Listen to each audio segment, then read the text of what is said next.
I think because I'm trained in the way that throughout my life in running, in triathlons, and a whole range of my athlete pursuits and adventure pursuits, there's always been those challenges, even as I said, that the smallest of challenges of a taxi not turning up and trying to get into training on time, and or a guide runner calling in sick, or a swim guide being unavailable for a whole range of different reasons.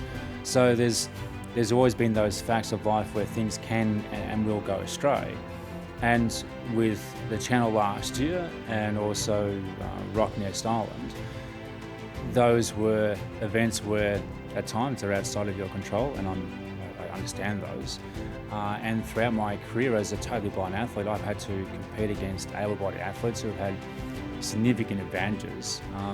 And even for a person who has had their sight from birth, and perhaps even in vision impairments, they've actually lost their vision. Or even, for example, at the Commonwealth Games in 2022, I was the only totally blind athlete at the Commonwealth Games and amongst my fellow competitors, and they all had varying degrees of vision, which provides significant advantages in day-to-day training, even just day-to-day preparation, both getting around the house or getting things ready.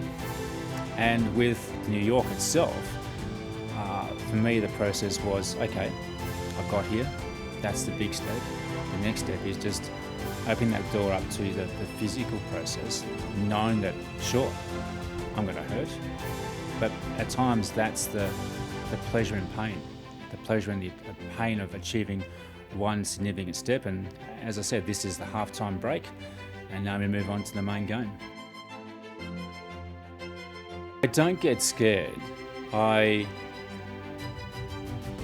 pull upon my processes in how I actually go about doing something. So, for example, throughout my entire life, I've had to place my trust in every person from day one. I can't go out there and go, I'm going to hesitate because they're taking me for a run, or jumping on the back of a tandem bike with nobody who goes like the clappers. And the same with a swim guide. They could take you out through the ocean and take you into some fairly treacherous oceans.